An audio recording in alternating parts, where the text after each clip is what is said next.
श्रीचैतन्यमनोभीष्टं स्थापितं येन भूतले स्वयं रूप कदा मह्यं ददाति स्वपदान्तिकं वन्देऽहं श्रीगुरो श्रीयुतापदकमलं श्रीगुरोन् वैष्णवांश्च श्रीरूपं साग्रजातां सहगना रघुनाथान्वितं तं सजीवं साद्वैतं सावधूतं परिजनासहितं कृष्णचैतन्यदेवं श्रीराधा कृष्णपादान् सहगना ललिता श्रीविशाखान्वितंश्च नमो विष्णुपादाय कृष्णप्रेष्ठाय भूतले श्रीमते भक्तिवेदान्त स्वामीति नामिने नमस्ते सरस्वती देवे गौरवाणी प्रचारिणे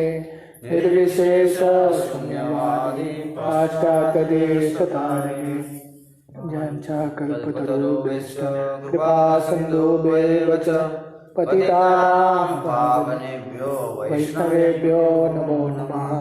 जय श्री कृष्ण चैतन्य प्रभु नित्यानंद श्री अद्वैत गदाधर श्रीवासादि गौर भक्तवृंद। हरे कृष्णा कृष्णा कृष्णा हरे हरे हरे राम राम राम हरे हरे।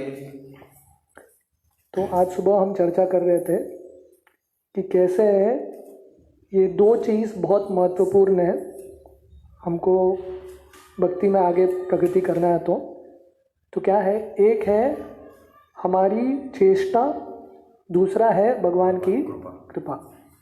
तो दामोदर लीला से हमने देखा कि जब यशोदा कृष्ण को बांध रही थी, 2 उंगली कम पड़ रहा था। ये 2 उंगली क्या था, एक यशोदा अपनी चेष्टा कर रही थी, पर जब तक कृष्ण की कृपा नहीं मिली तब तक कृष्ण बंद नहीं गए, राइट। पर कृष्ण की कृपा कब मिलती है, जब हमारा भक्त का चेष्टा रहता है तब जाके कृष्ण की कृपा मिलती है। तो इसलिए विश्वनाथ चक्रवर्ती ठाकुर लिखते हैं, विश्वनाथ चक्रवर्ती ठाकुर कंक्लूड्स द भक्त निष्ठा, the firm faith of the devotee which is manifest in his tireless endeavor to serve and worship the Lord, and the swanishta, the steady quality of the Lord, which brings forth his mercy on seeing the devotee's effort and fatigue, caused Krishna to be bound. तो विश्वनाथ चक्रवर्ती ठाकुर लिखता है, तो 2 चीज़ चाहिए। ये 2 उंगली क्या है, एक तो जैसे हम बोल रहे थे भक्त की चेष्टा है और भगवान की कृपा। तो भक्त की चेष्टा मतलब भक्त निष्ठा, भक्त का डिटर्मिनेशन रहता है, निश्चय रहता है कि मैं कृष्ण को बांधूंगा। और उसके साथ साथ स्वनिष्ठा, जब भगवान का निष्ठा होगा तो भक्त निष्ठा भी चाहिए, भक्त का निष्ठा और स्वनिष्ठा। जैसे गीता में भगवान बताते हैं कि कुछ भी कार्य करने के लिए 5 चीज़ लगता है, 5 लोग साथ में, और या 5 चीज़ जब साथ में आता है तभी कुछ कार्य होता है। जैसे पहला भगवान गीता में बोलते हैं कर्ता, आत्मा होना चाहिए जो कर रहा है काम, उसके साथ साथ शरीर होना चाहिए काम करने के लिए, उसके साथ साथ इंद्रिय होने चाहिए काम करने के लिए, बाद में चेष्टा भी होनी चाहिए। जैसे अगर मृत शरीर है, करता ही नहीं है मृत शरीर में, वो कुछ कर पाएगा क्या, नहीं, सही। तो करता चाहिए, उसके साथ साथ शरीर भी चाहिए। आत्मा है, जैसे भूत योनि में आत्मा भटकता है, शरीर नहीं होता है, कुछ कार्य कर नहीं सकते, शरीर चाहिए। और शरीर है पर इंद्रियां साथ में नहीं दे रहे हैं, इंद्रियां काम नहीं कर रहे हैं, तो कुछ कर पाएगा क्या, नहीं। तो कर्ता भी है, शरीर भी है और इंद्रिय भी है, पर व्यक्ति चेष्टा नहीं करेगा तो कुछ कर पाएगा क्या, नहीं, चेष्टा भी करना पड़ेगा। शरीर फर्स्ट क्लास रहेगा, इंद्रिय फर्स्ट क्लास रहेंगे और करने का इच्छा भी रहेगा, पर अगर चेष्टा कोई करेगा नहीं तो कार्य सक्सेसफुल नहीं बनता। ये 4 चीज हमारे हाथ में है। पर 5वां चीज क्या है, दैव। चेष्टा करेंगे, शरीर भी रहेगा, इंद्रिय भी सब है, चेष्टा भी बहुत मेहनत से कर रहे हैं, फिर भी जब तक दैव भगवान की वो कृपा नहीं होती तब तक कुछ होता नहीं है। तो ये दो चीज़ बहुत इंपॉर्टेंट है, भक्त निष्ठा, भक्त अपना प्रयास करता है और उसके साथ साथ वो रुका रहता है कब भगवान का कृपा आएगा, स्वनिष्ठा कब भगवान का आएगा। जैसे ये दामोदर लीला के तुरंत बाद जब कृष्ण यशोदा कृष्ण को उकल से बांध देती है और यशोदा चली जाती है, तो और एक लीला होती है जो फिर से यही चीज़ को दर्शाता है। वो क्या है, भगवान देखते हैं कि ये दो पेड़ है, यमल अर्जुन पेड़ है, नल कुबेर और मणिग्रीव। भगवान उनके पास जाते हैं उकल को खींच के और ये दोनों पेड़ का उद्धार कर देते हैं। तो आप नल कुबेर और मणिग्रीव के ज़िंदगी के बारे में सोचेंगे, वो लोग, नारद मुनि ने उनको बोला था कि आप लोग नंद महाराज के आंगन में आप लोगों का जन्म हो जाएगा पेड़ के रूप में और कृष्ण आके आप लोगों का उद्धार करेंगे। पर नारद मुनि ये नहीं बोला कि कब करेंगे, वो बोला नहीं। तो हमारी जिंदगी में भी ये गारंटी है कि कृष्ण हमारा उद्धार करेंगे, पर प्रॉब्लम क्या है, हम सबको पता नहीं है कृष्ण कब करेंगे, वो कृष्ण के हाथ में है। तो नलकुबेर मणिग्रीव रोज कृष्ण का लीला देखते थे, रोज वही आंगन में सब कृष्ण लीला हो रहा था। हम जो भी भागवतम में मैक्सिमम पढ़ रहे हैं वो सब लीला उधर ही हो रहा था, राइट। रोज कृष्ण को देखते थे और बहुत बार कृष्ण उनके पास जाते थे, उनको लगता था आज उद्धार हो जाएगा। इतने सालों से हम तड़प रहे हैं शरीर ये पेड़ के योनि में। इमेजिन करो कोई देवी देवता है और वो भी कुबेर के पुत्र हैं, इतना सब कुछ धन है, फैसिलिटी है, अभी पेड़ बन गया, चल भी नहीं सकते। अभी ये 21 दिन का लॉकडाउन है हमारा ऐसा लग रहा है कि बंद गए, तो लग रहा है कब छुटकारा मिलेगा। पर एटलीस्ट हमारे पास कुछ तो जगह है मूवमेंट के लिए। पेड़ का योनि मतलब इधर से उधर भी नहीं हिल सकता, कुछ भी चीज़।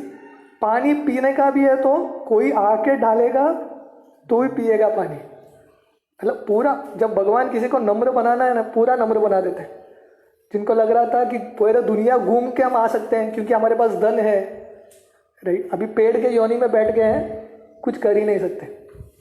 आजकल के सिचुएशन, अभी सबके पास धन है घर में, पर धन से अनाज खरीद सकते हैं क्या? खरीदने के लिए बाहर जा नहीं सकते अभी, राइट। तो ये लोग रुके थे कि कब भगवान आके उद्धार करेंगे, कब भगवान आके उद्धार करेंगे।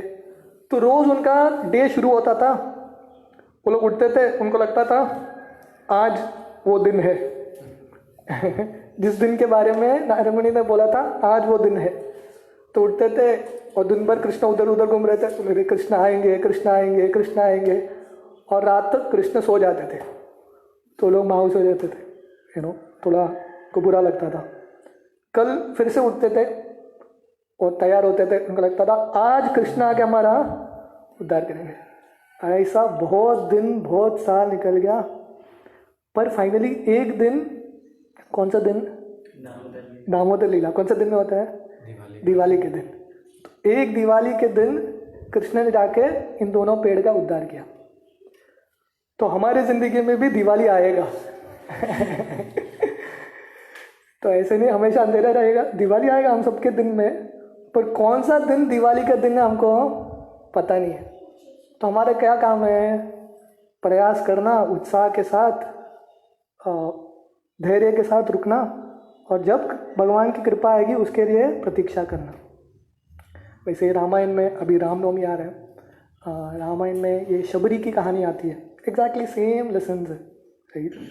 तो आप कौन सा भी भक्त के देखेंगे जिनको भगवान की कृपा मिली है, प्रोसेस सेम ही रहता है हर एक जगह पे।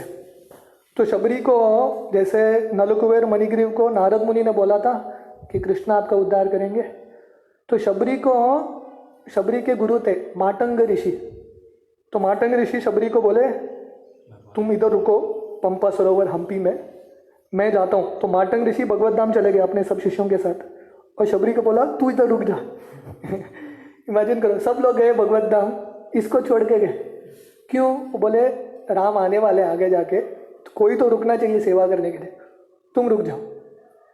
तो एग्जैक्टली इधर भी शबरी को मातंग ऋषि ने टाइम टेबल नहीं दिया, आ जाएंगे, इस दिन पे आएंगे, नहीं। तो शबरी रोज उठती थी, उत्साह के साथ उठती थी। पूरे हम्पी में अभी भी शबरी का ये आश्रम है, तो पूरे आश्रम को गोबर से साफ करती थी, शुद्ध करती थी, पानी रखती थी, फूल लेके आके डेकोरेट करती थी। वो फल, बेर फल रोज तोड़ती थी, रोज, राइट, अच्छा वाले बेर फल तोड़ के रखती थी। और दिन भर क्या करती थी, इंतजार करती रहती थी। ऐसी नहीं कि वो सो गई बिस्तर डाल के कि भगवान आएंगे तो उठाएंगे, नहीं, भगवान आए तो जाग के रहना पड़ेगा, और कब आएंगे पता नहीं। तो जागते हुए उत्साह से रहती थी। और मायूस भी चेहरा नहीं था, क्योंकि चेहरा मायूस रहेगा तो राम आएंगे तो उनको अच्छा नहीं लगेगा। तो आनंद के साथ वो रहती थी। और जब शाम होता था उसका वो बुरा लगता था, राम आए नहीं, सो जाती थी। अगले दिन फिर से उठ के वही चीज़। तो शबरी को जब मार्टन ऋषि गए थे, तब शबरी छोटी बच्ची थी। जब भगवान राम आए शबरी को मिलने के लिए, शबरी का उम्र ऑलमोस्ट 88 ईयर्स था, ऐसा कुछ। तो मतलब ऑलमोस्ट 80 साल रोज उत्साह निश्चया धैर्यात, भगवान आएंगे, मुझे उत्साह से रहना है और धीरज रखना है कि भगवान का अपने हिसाब से वो आएंगे। तो हम एक ही स्टोरी पढ़ते हैं। हम पढ़ते हैं कि शबरी आए, भगवान राम आए, शबरी का बेर खाया और शबरी को बहुत मजा आ गया। पर हम वो पीछे का स्टोरी देखते नहीं है। पीछे का स्टोरी क्या है, कितना संघर्ष किया शबरी ने वो लीला पाने के लिए। हम देखते हैं कि कृष्ण आए और ये 2 पेड़ों का उद्धार कर दिया, भाई तो पेड़ों का बहुत मजा हो गया। वो मजा का लाइफ देखते हैं, पहले का सजा का लाइफ देखते नहीं हम। कितना कष्ट भोगा उन्होंने। हम शिला प्रभुपाद का जिंदगी सुनते हैं। प्रभुपाद गए अमेरिका में और हरे कृष्णा शुरू कर दिया, और एक के बाद एक शिष्य आ गए और सक्सेसफुल होते गए। वो स्टोरी है, पर वो स्टोरी कब है, जब शिला प्रभुपाद 1966, इन द ईयर 1966, जब शिला प्रभुपाद ऑलमोस्ट 65 ईयर्स के थे। प्रभुपाद स्ट्रगल कहाँ से हुआ, जब शिला प्रभुपाद 1922, इन द ईयर 1922, 40 साल तक इंडिया में प्रभुपाद ने स्ट्रगल किया, रिजल्ट कुछ मिला ही नहीं, फिर भी प्रभुपाद स्ट्रगल करते रहे। इसलिए शिला प्रभुपाद के पुस्तक है लीलामृत, उसमें पहला अध्याय है a life time in struggle. उनको कृष्ण की कृपा मिली, सब कुछ मिल गया, कब, एक पूरा जिंदगी स्ट्रगल के साथ निकाला। तो ये सोचना कि भक्ति मार्ग में आके बिना स्ट्रगल के हमको कृष्ण मिल जाएंगे, संभव नहीं है। यशोदा को स्ट्रगल करना पड़ा, शबरी को स्ट्रगल करना पड़ा, नलुकवेर मणिगिरी को स्ट्रगल करना पड़ा, रुक्मिणी जी को भी स्ट्रगल करना पड़ा। तो हमारा ऐसा ही बढ़ती लिया और सीधा राजा बन गया, ऐसा नहीं होने वाला है। स्ट्रगल है, पर ये स्ट्रगल में, इसमें हमको आनंद ढूंढना है। जैसे मैं नलुकवेर मणिगिरी का स्टोरी बोल रहा था, ये 2 पेड़ थे, रोज उनका जिंदगी में स्ट्रगल था, क्योंकि कृष्ण की कृपा नहीं मिल रही थी, वो रुक रहे थे। पर उनका आनंद किसमें था, रोज उनको कृष्ण की लीला देखने का अवसर मिल रहा था। नंद महाराज के आंगन में कृष्ण का लीला, कृष्ण की कथा, कृष्ण का कीर्तन देखने सुनने का, भक्तों के संग लेने का अवसर मिल रहा था। तो उसमें वो लोग आनंद ढूंढ रहे थे। तो ये भक्ति के मार्ग में ये दोनों है। दुख भी रहता है हमको कि हमारे अनर्थ मिटते ही नहीं है, इतना संघर्ष है, कृष्ण मिलते ही नहीं है, वो दुख है। और उसके साथ साथ हमारी ज़िंदगी में आनंद भी है कि हमको हरिनाम सुनने का अवसर मिल रहा है, कथा सुनने का अवसर मिल रहा है, सेवा सुनने का अवसर मिल रहा है, कृष्ण की लीलाओं में प्रवेश करने का अवसर मिल रहा है। इसमें हम आनंद ढूंढेंगे तो क्या होगा, ये संघर्ष टॉलरेट करना इजी हो जाएगा, और देखते देखते समय निकलेगा और एक दिन कृष्ण की कृपा अवश्य आएगा। In the absence of these two, the rope will always remain 2 finger short. तो भक्त निष्ठा हमारा कर्तव्य है, स्वनिष्ठा भगवान का कार्य है।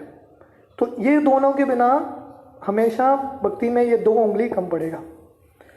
भक्त निष्ठा मतलब क्या है, विश्वनाथ चक्रवर्ती ठाकुर एक्सप्लेन करते हैं। भक्त निष्ठा मीन्स फिक्स्ड डिटर्मिनेशन, मतलब हमारा निश्चय फिक्स्ड है। फिक्स्ड डिटर्मिनेशन मतलब क्या, I may have to go to hell for the offences I have committed, but I will never give up serving and chanting. मैंने जितना भी अपराध किया उसके लिए शायद नर्क भी जाऊंगा, फिर भी कृष्ण का हरि नाम और कृष्ण के सेवा को छोड़ूंगा नहीं। What ever happens I will not give. जैसे हरिदास ठाकुर थे, उनको 32 मार्केट प्लेस में पीटा गया, 22 मार्केट प्लेस में, और हरिदास ठाकुर का डिटर्मिनेशन क्या था, कुछ भी हो जाए मैं हरि नाम छोड़ूंगा नहीं, कितना भी मार लो, जिंदगी निकल जाएगा पर मैं हरि नाम नहीं छोड़ूंगा, right. So that is determination. उसके साथ साथ परसिस्टेंट। परसिस्टेंट मतलब I will serve Krishna with my full heart even if it doesn't show me mercy. ये दूसरा चीज़ है। भगवान की कृपा स्वनिष्ठा कब मिलती है, जब ये तीन चार चीज़ का समन्वय रहेगा। पहले तो दृढ़ निश्चय कि कुछ भी हो जाए, नरक में भी जाना पड़े, पर मैं कृष्ण की भक्ति छोड़ूंगा नहीं। जैसे प्रहलाद महाराज थे, इतना कष्ट दिया हिरण्यकशिपु ने, छोड़ दो, सब कुछ कर दो, कष्ट दिया, बहुत धमकियाँ दिया, प्रलोभन दिया, कुछ भी दिया, प्रहलाद महाराज ने कृष्ण की भक्ति छोड़ा नहीं। परसिस्टेंट मतलब भगवान की कृपा नहीं भी मिली मुझे तुरंत, फिर भी मैं भक्ति छोड़ूंगा नहीं। ऐसे उस दिन हमने मुकुंद का एग्जाम्पल देख रहे थे। भगवान बोले 10,000 जन्म के बाद मिलेगा, चलेगा, मुझे कोई प्रॉब्लम नहीं है, मैं रुकूंगा, नो प्रॉब्लम। तीसरा है इच्छा, तीव्र इच्छा होनी चाहिए। I want only to serve Krishna and nothing else. इच्छा मतलब मुझे सिर्फ कृष्ण चाहिए और कुछ नहीं चाहिए। मतलब कृष्ण को पाने के लिए मैं कुछ भी दाव पे लगाने के लिए तैयार हूँ, राइट। जो गैम्बलर होता है रिस्क लेता है, जो बड़ा हाथ मारता है वो बड़ा रिस्क भी लेता है। बिजनेस में यही होता है ना, जो रिस्क टेकिंग कैपेसिटी जिसका ज़्यादा वो ज़्यादा बिजनेस लेता है।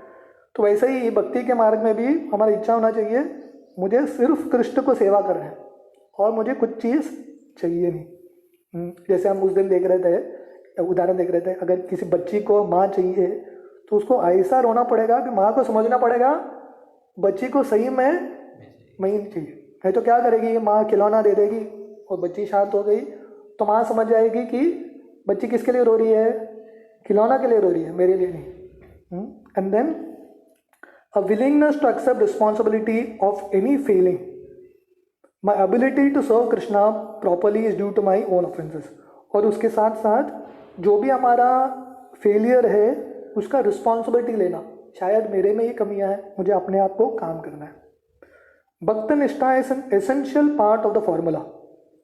तो भक्त निष्ठा ऐसा भाव लाना, मतलब दृढ़ निश्चय होना, परसिस्टेंट, कुछ भी हो जाए कृष्ण की कृपा नहीं भी मिली तुरंत तो हम टिके रहेंगे, और इच्छा स्ट्रांग होना, और हमारे जो गलतियां हैं उसका रिस्पॉन्सिबिलिटी लेना। ये जब भाव रहेगा हमको कृष्ण की कृपा मिलेगी। व्हेन भक्त निष्ठा which is all we can offer combines with स्वनिष्ठा Krishna study mercy the lord can be found. तो हम क्या ऑफर कर सकते हैं भगवान को, भक्त निष्ठा, हमारे एटीट्यूड हम भगवान को दिखा सकते हैं। और उसके साथ साथ जब स्वनिष्ठा भगवान का इच्छा आता है तब कृष्णा बंध जाते हैं। In this pastime, Lord Krishna showed Yashoda and the whole world that only love can bind him. Therefore, we should make a steady effort to chant the holy name with sincerity and surrender and depend on Krishna for the rest. तो हमको क्या करना चाहिए, यशोदा ने ये लीला से दिखाया कि भगवान कैसे बांधे जाते हैं, प्रेम से। इसलिए भागवतम में जब ये कहानी अंत होती है तो सुखदेव गोस्वामी बोलते हैं कि यशोदा इतनी महान है कि उसने कृष्ण को बांध दिया। ब्रह्मा जी, शिव जी, लक्ष्मी जी भी यशोदा का गुणगान करते हैं, यशोदा का पैर का पूजा करते हैं, क्योंकि वो जो नहीं कर पाए हैं यशोदा ने कर दिया। प्रैक्टिकली कृष्ण को अपने कंट्रोल में लेके है। इसलिए अभी भी आप वृंदावन में जाएंगे तो ब्रह्मा जी, शिव जी, लक्ष्मी जी अभी भी प्रार्थना कर रहे हैं, किसके लिए, यशोदा और गोपियों के जैसा भक्ति पाने के लिए। ब्रह्मा जी, बरसाना में 4 पर्वत हैं, तो ब्रह्मा जी का 4 सर है, तो रुके हैं कि गोपियों का कृपा मिलेगा तो मुझे भक्ति क्या थोड़ा बहुत समझ में आएगा। नंदग्राम में शिव जी है, जहाँ पे ये लीला होती है, शिव जी है। शिव जी एक पर्वत के रूप में है और उस पर नंद महाराज का महल है, राइट। सो शिव जी भी उधर बैठे हैं कि कब गोपियों का कृपा मिलेगा। और लक्ष्मी जी, बेल वन करके एक वन है, तो वहाँ पे लक्ष्मी जी तपस्या कर रही है कि मुझे वृंदावन में एंट्री चाहिए। क्यों? क्योंकि इन सबको पता है कि भगवान कैसे मिलते हैं, सिर्फ भक्ति के माध्यम से। तो इसलिए हमको अपना एफर्ट करना चाहिए, स्पेशली हरिनाम करते हुए। जितना हमारा क्षमता है, जितना प्रामाणिकता है, उससे हमको करना चाहिए, और बाकी चीज़ हमको कृष्ण पे छोड़ देना चाहिए। हमारा जो कार्य हमको करना है, बाकी कृष्ण पे छोड़ दो, और विश्वास रखो कि कृष्ण की कृपा उनके हिसाब से, कृष्ण की कृपा मिलेगी हमको, पर उनके हिसाब से हमको मिलेगी। Qualities that can help attract Krishna's mercy. तो कृष्ण की कृपा पाने के लिए, जैसा हमने देखा कि अलग अलग गुण होते हैं, कैसे कृष्ण की कृपा मिलती है। हमने ऑलरेडी थोड़े बहुत गुण देख लिए। डिटर्मिनेशन होना चाहिए, परसिस्टेंस होना चाहिए, इच्छा होनी चाहिए, ये सब होना चाहिए। और बाकी भी गुण बहुत इंपॉर्टेंट है, जिससे हमको हरिनाम में आश्रय मिल सकता है। तो इसलिए भक्ति का मार्ग ये नहीं कि यस हरिनाम इंपॉर्टेंट है। श्रील प्रभुपाद बहुत बार बोलते थे कि 99% of spiritual advancement is on chanting. हरिनाम पे ही है 99% एडवांसमेंट। पर हरिनाम 99% एडवांसमेंट है मतलब कैसे है? हरिनाम हम कैसे करते हैं, कौन से मूड से करते हैं, उस पर निर्भर है। तो इसका ये मतलब नहीं हुआ कि हम जो सेवा करते हैं या पुस्तक पढ़ते हैं या बाकी चीज़ करते हैं वो इम्पोर्टेंट नहीं है, इसका ये मतलब नहीं है। इसका ये मतलब है कि हम बाकी चीज़ अच्छे से करेंगे तो हरिनाम भी अच्छे से होगा। हमारे भक्तों की ज़िंदगी में 24 घंटे होते हैं, राइट। 2 घंटा हमको हरिनाम में जाता है, राइट। हमको बहुत बार क्या लगता है, जब मैं माला लेके बैठता हूँ हरिनाम जप करने के लिए, तब मेरा हरिनाम शुरू होता है, बराबर है, वो इम्पोर्टेंट है।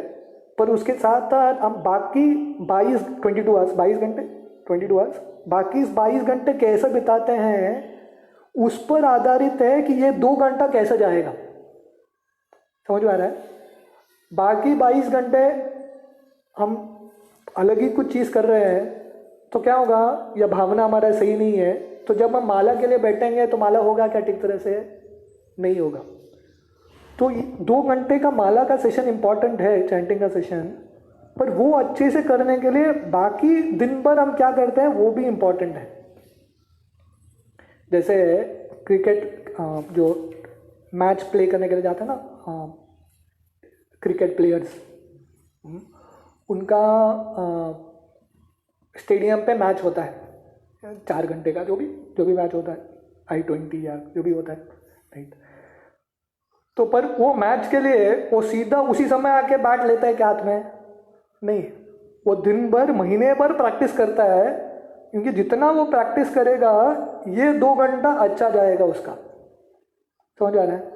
अगर वो बिल्कुल प्रैक्टिस नहीं किया, सीधा वो बोलेगा जब मैं क्राउड आएगा तभी मैं परफॉर्म करेगा, हाउसफुल होगा, तब तक मैं बैट उठाएगा नहीं, तो ये कभी बैट उठा ही नहीं पाएगा ज़िंदगी में।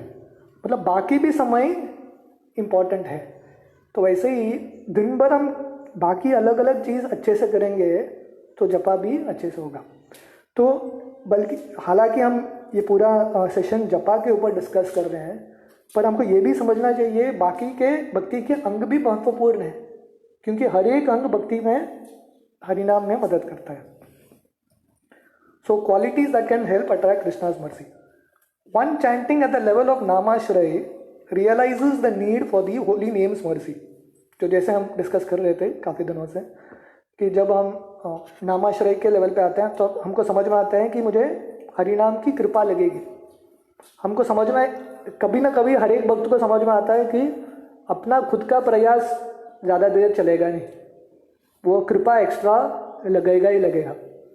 जैसे कोई बच्चा रहता है, एग्ज़ाम आंसर करता है, राइट, बहुत मेहनत करता है, फिर भी वो फेल आता रहता है उसको, तो क्या एक्सपेक्ट करता है? ग्रेस मार्क्स मिलेगा। ग्रेस मार्क्स पता है मतलब किधर तो आ गया पास मार्क के पास, तो एक्स्ट्रा 10 मार्क दे देते हैं, चल तू भी क्या याद रखेगा पास हो जा। तो हम सबका यही लेवल है, खुद के क्षमता से ये पेपर हम फाड़ने वाले नहीं है, हम इधर ही अटकेंगे जन्मांतर। तो हमको क्या लगेगा, कृपा चाहिए, भगवान की कृपा, वैष्णवों की कृपा। और कब मिलेगी कृपा, जब हम सही भावना से बाकी सब सेवा करेंगे, हमको एक्स्ट्रा कृपा मिलेगी। तो वो कृपा थोड़ा थोड़ा जोड़ते जोड़ते हम आगे बढ़ेंगे। Also we are indeed dependent on Krishna's independent desire to offer us that mercy. Our own sincere attempt makes the field of our consciousness fertile to receive it and can attract the gentle rain of Krishna's compassion to fall on us. हाँ, हमको ultimately Krishna की जब इच्छा होगी, स्वनिष्ठा, कृष्ण की जब स्वतंत्र इच्छा होगी तब मिलेगी। पर उसके साथ साथ हमको भी हमारा चेतना जो है ज़मीन तैयार करना है। जैसे अब सब लोग खेती करते हैं, नहीं, जब खेती करते हैं तो बीज फर्स्ट क्लास बीज है, बीज डाल दिया ज़मीन पे, पर ज़मीन को उपजाऊ नहीं बनाया, फर्टाइल नहीं बनाया, मैन्योर नहीं डाला, तो फर्स्ट क्लास, या पानी नहीं डाला, तो बीज डाल के कुछ फ़ायदा है क्या? फ़ायदा नहीं है, राइट। तो मतलब बीज भी पावरफुल होना चाहिए और उसके साथ साथ ग्राउंड भी फर्टाइल होना चाहिए, राइट। तो वैसे ही भगवान की कृपा या गुरु की कृपा कैसी है, वो बीज की तरह है। हाँ, वो जो श्लोक आता है, ब्रह्मांड भ्रमिते कोनो भाग्यवान जीव, गुरु कृष्ण प्रसादे पाए भक्ति लता बीज। तो गुरु और कृष्ण की कृपा से हमको क्या मिलता है? भक्ति का बीज मिलता है, सीड मिलता है। तो सीड कहाँ पर डालते हैं? हमारे हृदय के जमीन पर डालना है। पर उसके साथ साथ हमारे हृदय को तैयार तो करना पड़ेगा। ऐसे ही सीड डाल दिया तो हो जाएगा क्या? नहीं होगा। वो तो इस जमीन को फर्टाइल करना मतलब क्या? हमारे मनोभावना जो है उसको बराबर करना, वर्क ऑन आवर एटीट्यूड्स। और भक्ति के अलग अलग अंग सही चेतना में करेंगे तो क्या होगा? हमारा फील्ड फर्टाइल हो जाएगा। तो इसलिए भक्ति के मार्ग में अलग अलग गुण लगते हैं। ये सब गुण से क्या होता है? ये सब एटीट्यूड से हमारा हृदय फर्टाइल बनता है। और जब हृदय फर्टाइल बनता है और तब जाके जब बीज गिरता है तब पौधा अच्छे से उगता है, राइट। तो इस तरह से आगे लिखते हैं। Should we continue? किसी का कुछ प्रश्न है? Any questions? तो हम शाम के सेशन में ये अलग अलग चीज़ देखेंगे जिससे हमारा हृदय फर्टाइल होता है, हमारा हृदय अच्छा बन सकता है और जिससे हमको कृष्ण की कृपा अट्रैक्ट कर सकते हैं, राइट। तो कृष्ण की कृपा कैसी है? वो बादल की तरह है, जो पानी बरसाती है, राइट। पर उसके साथ साथ सपोज बादल आ गया, जैसे आप लोग खेती करते हैं, राइट। बादल आके पानी बरसा रहा है किधर, पर जमीन तैयार नहीं है तो क्या होने वाला उधर? कुछ होने वाला नहीं है, राइट। तो हमारा क्या काम है? जमीन तैयार करना, राइट। तो हम जमीन तैयार करेंगे, पर बादल कब आएगा पता है क्या? गारंटी है क्या? गारंटी नहीं। बादल जब आएगा तब आएगा, पर बादल जब आएगा तब तक हमारा जमीन ही तैयार नहीं हुआ, बादल आके चला जाएगा ऐसे ही। समझ में आ रहा है? तो हमारा काम, कृष्ण की कृपा कैसी है? वो बादल की तरह है, उसके समय के हिसाब से आएगा, भगवान की कृपा आएगी, ईश्वर। हमारा काम क्या है? जमीन को तैयार करके रखना, राइट, ताकि जब वो बरसात आए, जब वो दिवाली आए हमारी जिंदगी में, तुरंत सब कुछ उग सकता है। तो ये क्या क्या गुण है हमारी जिंदगी में होना चाहिए, वो हम शाम के सेशन में देखेंगे। हरे कृष्ण।